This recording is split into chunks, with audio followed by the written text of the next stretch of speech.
this episode of Military Strategy, I will be covering how strategy adapted to technology and how technology had an effect, or how it was used, or why it was invented or created for certain strategies or to better military strategy.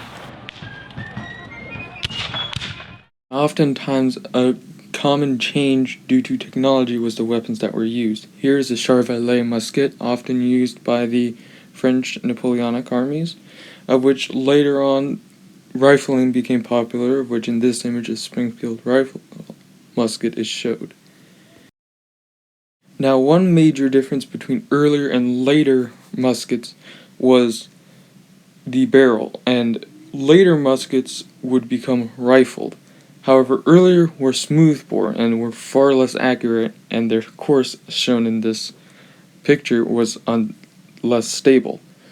This caused issues when, per se, in the Civil War, they were still using formations that relied on the smoothbore that hadn't adapted yet to the current rifling. I explained more of that in my formations video. Another important thing with technology was not just how things were shot out of musket, but also what was being shot. For example, the mini ball would become one of the most deadliest bullets in history. The reason why the mini ball was so deadly was because it was known for breaking bone and shattering it. And this was a big problem for medical reasons, for medical doctors on the field, but it also would cause an infection as the bullets weren't cleaned, because why would you clean a bullet that's meant to kill someone per se? Now this shows how it affects the human body and how not only does it shatter, but the bullet itself flattens as it hits the bone and continues to penetrate, and just the shatters also go into the flesh and muscles, and in this case it specifically kills the person. However, it could cause worse wounds and make it almost impossible to heal those wounds, as the fragments are just completely shattered and would oftentimes call for amputation, even in some cases in today's standards. Now, of course, medical technology and prosthetics would be very helpful in the future. However, in this time period there was not much available, and so wounds that were often horrific could not be fixed, so the person either died of their wounds or was left permanently scarred. Another thing that changed in technology was the kind of artillery that was being used, and this had a major effect on strategy and tactics. Later on, artillery began to also use rifling. For example, this Parrott gun was mainly used for accuracy in targeting specific areas of, say, an infantry line or formation, and were very useful for sieges because you could specifically target specific spots on the wall.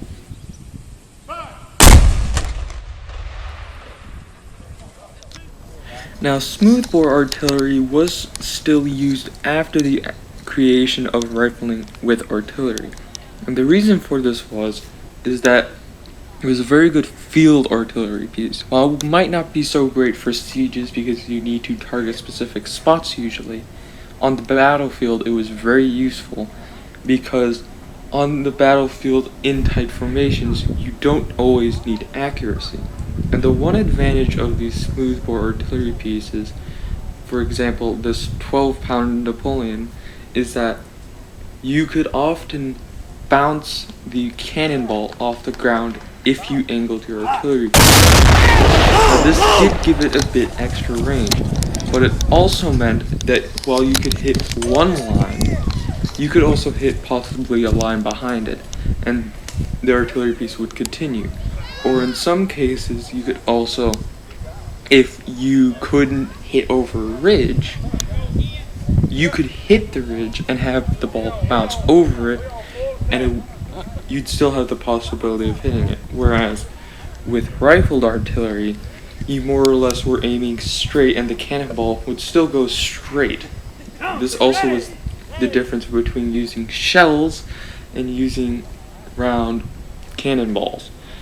Because round cannonballs could bounce if angled correctly. However, shells were normally more direct, and of course, again, used for naval battles, where they could not only easily penetrate, but were also very accurate.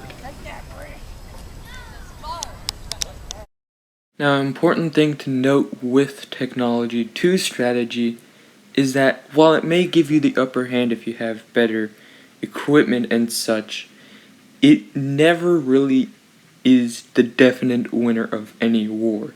And this is because strategies can be adapted to what equipment you have. And that is where the true strategy lies in, is what using what you have in order to claim victory, per se. Maybe not win the battle, but win the war kind of idea concept. But in the sense with technology, if you don't have the best technology, you simply change your tactics. And this is commonly used for guerrilla warfare when equipment and technology is not available as abundancy per se for the opponent in most cases. An important thing for strategy and equipment is logistics, and it is very important that an army is able to keep up their equipment. And while you can adapt your strategy to match what equipment you have available, having it in quantity is never really a bad thing unless it weighs you down. Which is the important thing about logistics, is how you make sure that your troops get your weapons. Because while you can get it from looting of your prisoners and dead soldiers from battles, if you don't have that equipment beforehand, you need to find a way to make sure that you can keep spending that equipment that you're inevitably going to lose. Now, of course, back then they didn't have all of the different transportation and fast transportation we had today, so most of it either had to be done by train when that invention came around, or by wagon and horses, or the individual men themselves carrying packs of equipment. Another important thing for militaries and strategists is the standardization of the weapons of their soldiers, because while a wide range of weapons can be useful, having too wide of a range is a problem, especially when it comes into ammunition and what kind of ammunition to use. And this becomes a problem because when you start getting low on supplies, you need all the ammunition you can. But if your soldiers can't just pick it up, the ammunition, it becomes a problem. Standardization is also helpful because if you don't, then you might end up per se with a quarter of your men with muskets and another quarter with only like swords and knives and whatever, and it becomes complicated because the individual commander of that unit then has to figure out how to strategically use his unit to the best ability. Whereas if all the equipment is standardized, the higher up commands can much more easily use that unit, and it's more obvious what kind of unit, but also it becomes much more helpful in the sense of the captain or officer of that unit does not have to think too much on the matter of how to use his men, but more or less on commanding his men. Now, of course, these logistics and supply lines had to be protected, and one way they did this for trains was creating armored trains. And these were very useful for very fast and mobile warfare because it meant that troops and supplies could be moved from one end of the line to the other, or across vast areas where it wasn't certain where you'd engage the enemy, much like in the Boer War where they used it, and along with the Russian Civil War, it was commonly used as well. Now, an important thing for strategy and commanders that technology heavily affected was communications. And originally, communications were normally carried out by couriers with coded messages or even signal flags, which would use Morse code to signal different commands and different pieces of information. Now, of course, there were many issues with these. For instance, couriers could be shot, killed, or lost, and it would take a while for them to get to where they needed. Flags had to be on a high elevation and a high position so that it could be seen, and it was hard to see on flat land or in woods. So the telegraph was often used, and in this, when it came about, often during the Civil War, famously, it was used to quickly send information back and forth on the situation. Commanders could give commands.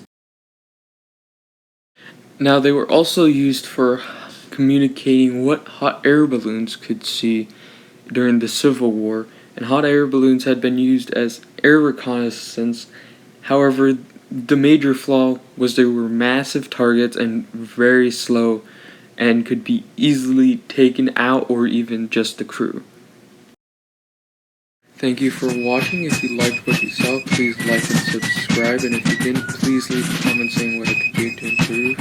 And I'm sorry if this video was a bit lower quality per se, but I had a lot of issues. The video editing program just decided randomly to throw around the time with how long images lasted and where audio went. So I had a couple technical issues there, but I hope other than that, it turned out fine. Thank you for watching.